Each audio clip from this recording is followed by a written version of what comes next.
Bom, pessoal, então vamos dar continuidade às nossas aulas via EAD, tudo bem? Desculpem ficar um pouquinho espalhado a partir das letras, é porque eu estou dando aula à noite, então possivelmente vai aparecer isso, mas eu acho que não vai complicar um pouquinho a aula. Essa aula de acidentes e complicações, ela vai em continuação com a aula de princípios de exodontia de dentes erupcionados, tudo bem? Eu preferi juntar logo tudo só num material, tudo bem? Para ficar mais fácil para vocês estarem olhando depois no portal, tudo bem? Qualquer coisa, é só falar com os representantes, eles vão entrar em contato comigo para a gente ir ajustando a questão aí do vídeo. No finalzinho a gente vai conversando alguma coisa sobre o que a gente pode falar, sobre o que pode cair mas, na prova, mas essas aulas, vocês vão ver, essa é a menor que a gente tem, das que foram dadas. Então, só ter o cuidado, eu vou estar evidenciando aqui os pontos mais importantes que a gente vai estar vendo durante a aula, tudo bem? Então, com relação aos acidentes e complicações relacionadas às cirurgias orais, tudo bem? Principalmente de exodontias, que são as que vocês vão estar fazendo na clínica das demais. Na verdade, meus alunos já iniciaram, já estão fazendo, tudo bem? Então, alguns de vocês eu acho que já pode ter tido alguma coisa, com relação a alguma complicaçãozinha, algum acidente, tudo bem? Isso vai acontecer, isso é normal, não que seja normal, né? Mas vai acontecer principalmente quando a gente está nessa fase de iniciação dos procedimentos cirúrgicos. Muitas vezes a gente não sabe como tá fazendo o procedimento, colocando o instrumental no lugar certo. Às vezes a gente usa uma força descontrolada e acaba gerando uma complicação, uma laceração, uma luxação num dente no paciente que não era para estar acontecendo, tudo bem? Então a gente vai ver na aula de hoje para estar até evitando esses problemas, tudo bem?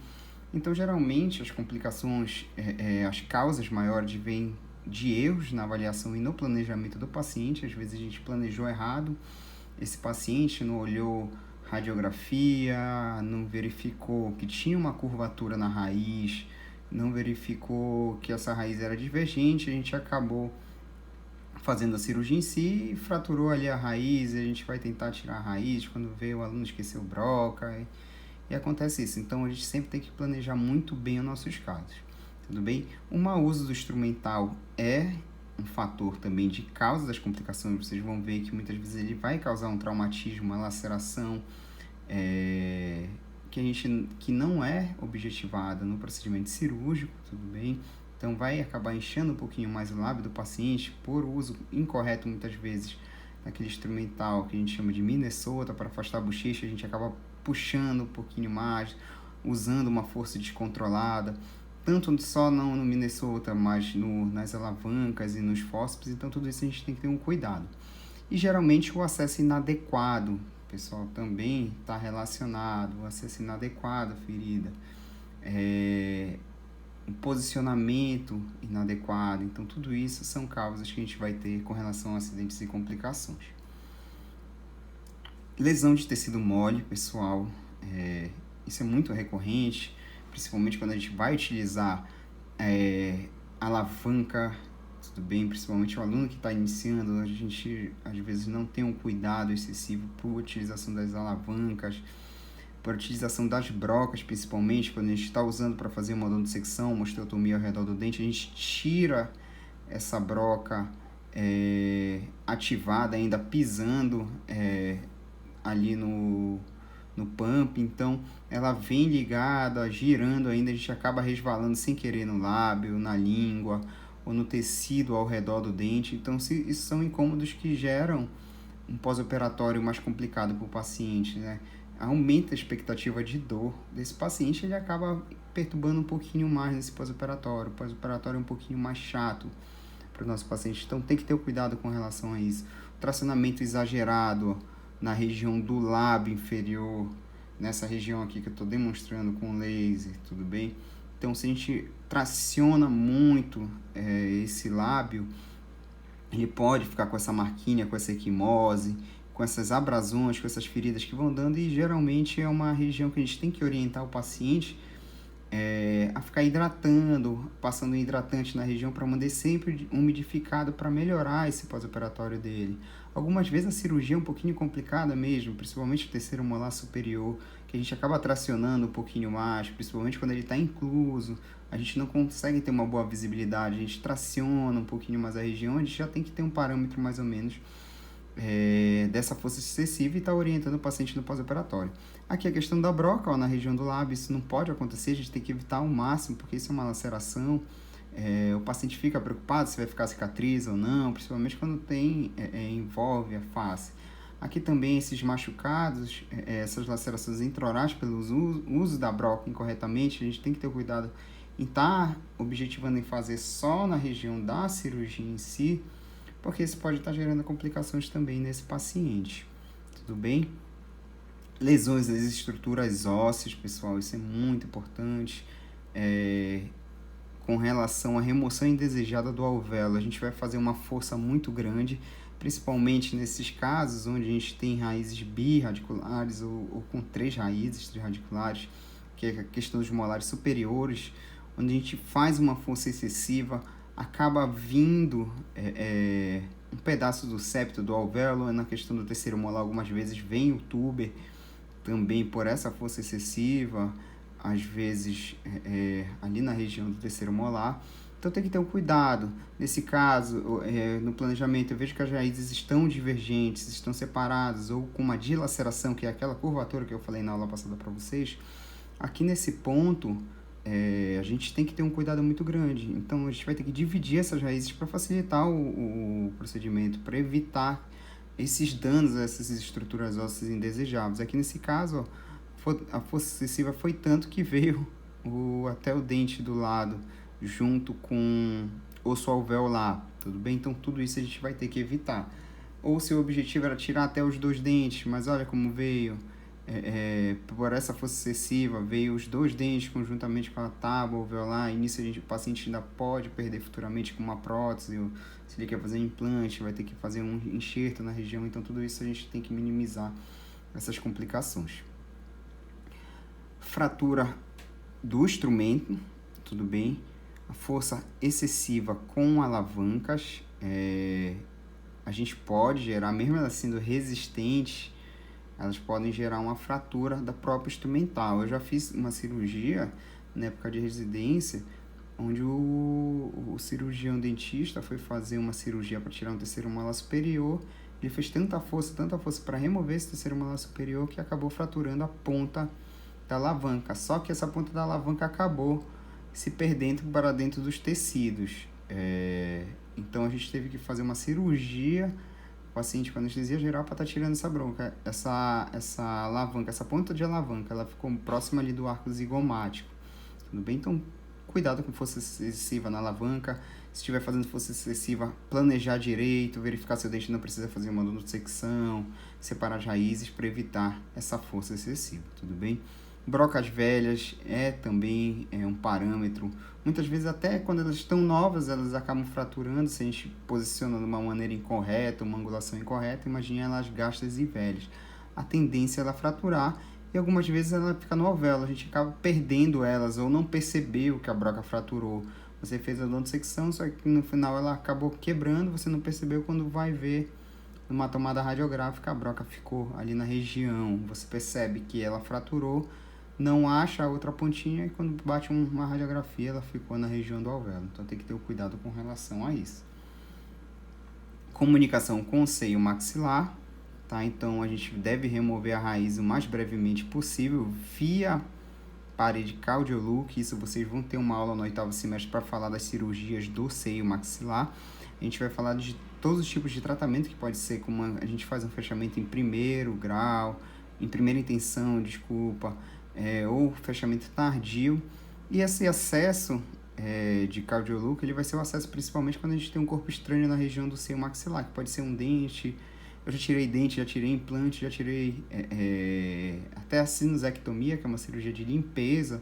A gente faz por esse acesso, que é aqui na parede anterior desse seio maxilar.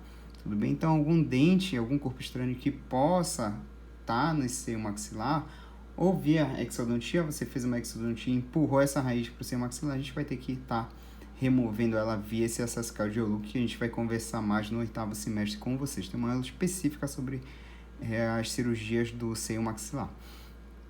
E evita-se a esteotomia com odontodissecção. Então, a gente viu, né, como uma das indicações lá na parte da aula de princípios de exodontia de dentes erupcionados, que a osteotomia e a odontodissecção são muito válidas. Então, tem que avaliar o dente, se ele é divergente, dilacerado, tem 3 raízes ou não, está com essa divergência grande. Se a gente for usar os fórceps, a gente tem um risco, com essa curvatura, divergência, tem risco de fraturar a coroa, as raízes, e aí o uso incorreto da alavanca pode estar empurrando esse dente para o seio maxilar. Verifica se o alvéolo tinha uma proximidade muito grande, então tem que fazer o raio-x antes, então a gente vai ter que ter um cuidado com relação a isso, tudo bem? Epúlide geralmente é uma lesão granulomatosa, ela geralmente é uma lesão pós-traumática proveniente de uma exodontia, principalmente se a gente traumatizou muito o tecido, ou no pós-operatório o paciente não cuidou tanto, tudo bem? Então tudo isso a gente vai ter que ter um cuidado com relação a isso, tá? Principalmente é um traumatismo excessivo ao redor dessa gengiva. Então tem que ter um cuidado, ela pode se formar, essa epúlide, algumas vezes a gente tem que fazer uma remoção cirúrgica dessa epúlide, caso ela não se solucione com a própria limpeza de tecidos. A gente vai ter que fazer a remoção e o próprio fechamento depois dessa região. A alveolite seca, pessoal, é uma das complicações que a gente pode ter, ela é bem complicada, dentre essas complicações, ela vai... É uma condição muito mais dolorosa dentre essas outras condições que a gente viu, porque ela dói mesmo, pessoal. Até com o uso da medicação que a gente passa no pós-operatório, ela não é efetiva, mas ela tem uma característica, tudo bem? Ela é considerada principalmente como uma alveolite seca, essa que eu estou mostrando para vocês, tudo bem? Ela vai ser uma condição dolorosa, tudo bem? De 3 a 4 dias pós-exodontia. Isso é uma condição muito importante. Muitas vezes o paciente não está sentindo no primeiro dia, no segundo dia, só que a partir do 3º, 4º dia ele começa a sentir uma dor muito grande. É uma dor muito grande mesmo, uma dor forte, contínua. Geralmente ele sente um odor fétido na região do alvéolo em si, e as paredes ficam expostas na região desse alvéolo, como a gente pode ver aqui nessa figura, tudo bem? Se vocês podem estar complementando depois no material que eu vou dar para vocês, tudo bem? Para olhar bem essa figura. Então ela dá uma característica como o alvéolo estivesse seco mesmo, sem a formação do coágulo. Na verdade, a etiologia dela acaba sendo multifatorial, onde ocorreu uma fibrinólise desse coágulo. Então os efeitos dela, né, dá como se tivesse a formação de fibrina. O paciente perde o coágulo ali e não tem a formação do reparo, já que ele perdeu o coágulo, então vai perder as fases de reparo, né, de cicatrização. Na verdade, é o processo de reparo na região do alvéolo. É mais correto do que você falar de cicatrização, tudo bem? Então, fatores de risco, geralmente uma pericoronarite prévia, principalmente relacionada a terceiros molares. Se ele está tendo aquela pericoronarite, principalmente está recorrente e ela está aguda, você vai tirar o dente, o paciente tem muita chance de ter uma alveolite. Geralmente, vocês vão ver na aula de terceiro molar que quando a gente tem uma pericoronarite aguda, a gente trata a pericoronarite para depois fazer a cirurgia. Contraceptivos orais também são fatores muito recorrentes, principalmente sexo feminino, né, que utiliza esses contraceptivos. Então, o paciente que utiliza muito tem uma propensão a mais.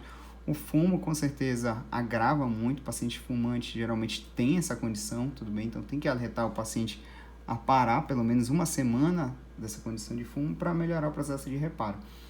E da idade avançada e o trauma cirúrgico, né? Se for uma cirurgia muito traumática, você não tomou algumas condições, lacerou muito o tecido, maltratou o tecido ao redor, então pode ser que não tenha formação do coágulo e ocorre essa fibrinólise dele. Tudo bem? Então, essa é uma condição muito dolorosa. Tratamento e irrigação com soro fisiológico mais curativo. Isso é uma complicação muito grande. Então, Eu chamo muita atenção para esse tipo de condição, porque pode acontecer na vida clínica de vocês e vocês precisam saber.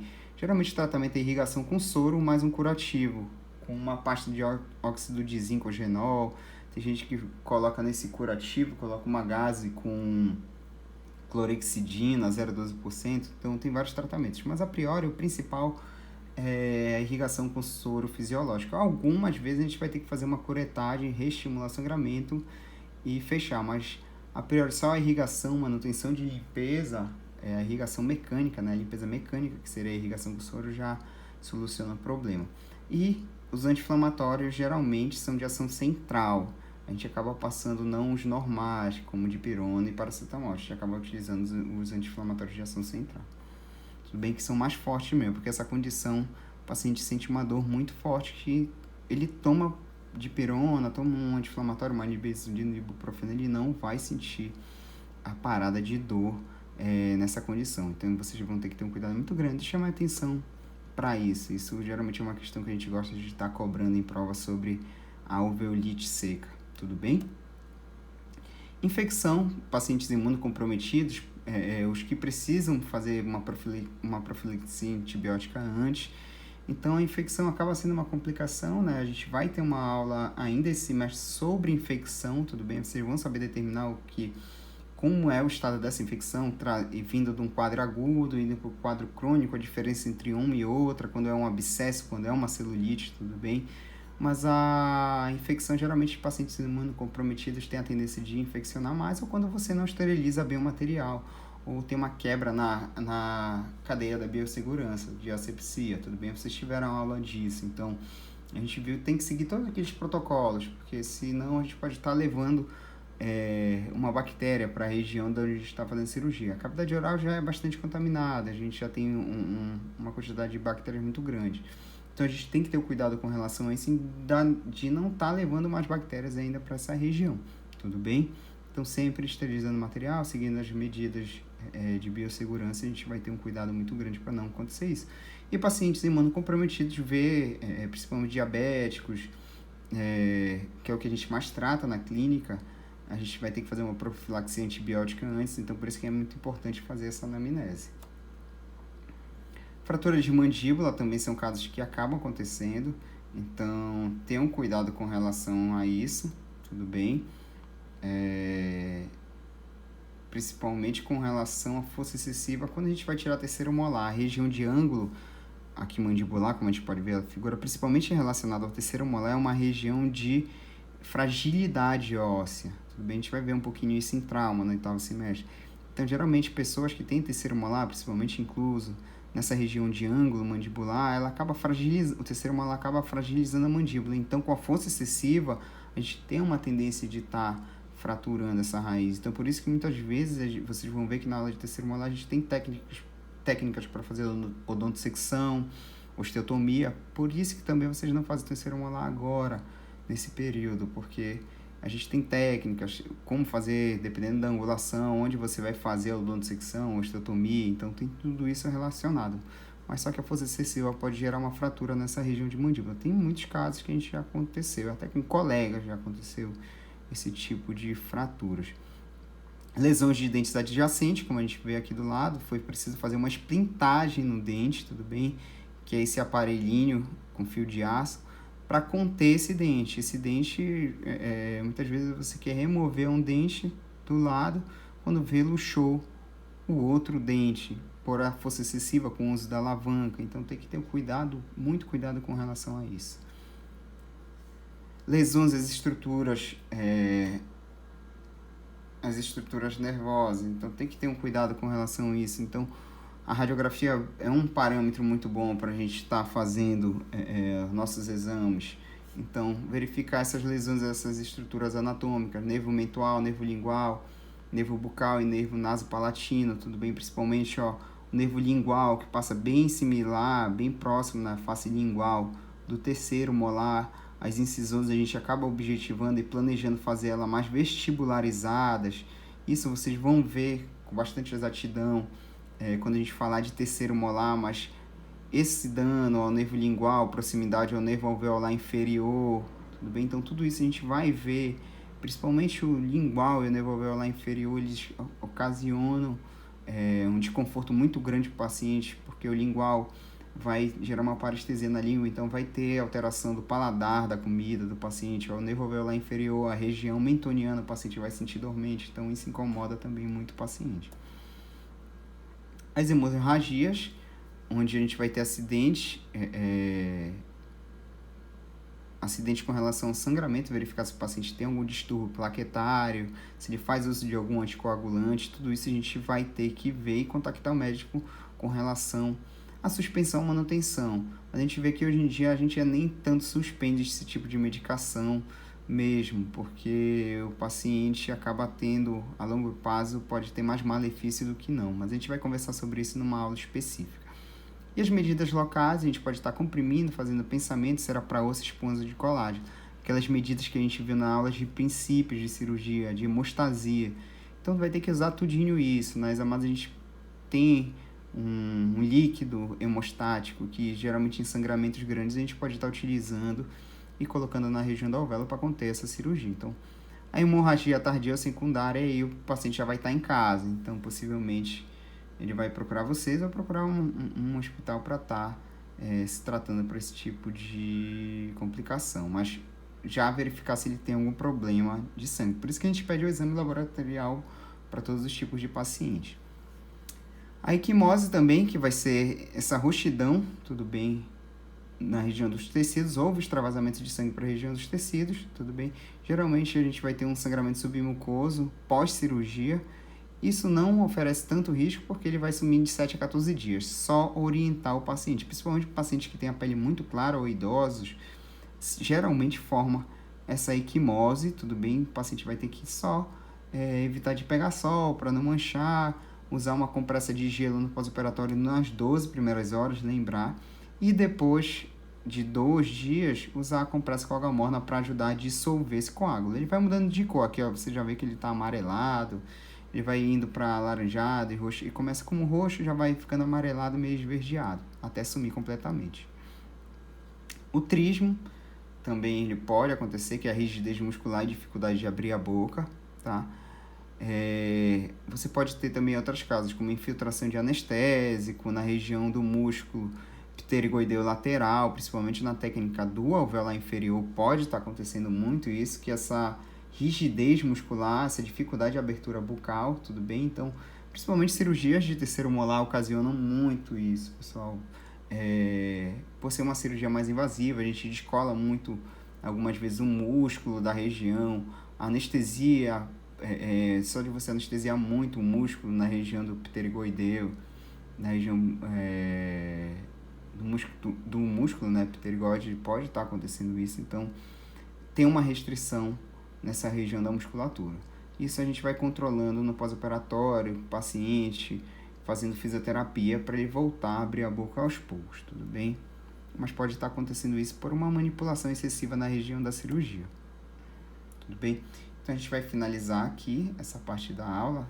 Até falei que ia ser mais rápido, mas mais ou menos ficou no tempo da divisão das 2 outras aulas. Só essa é um pouquinho mais rápida, bem mais tranquila, pessoal. Vão ficar praticamente esses 2 assuntos para a prova de vocês, tudo bem? Qualquer dúvida a gente vai solucionar via portal ou via WhatsApp. Vocês podem estar me mandando uma mensagem para a gente ir tirando uma dúvida com vocês, tudo bem? Até mais, pessoal!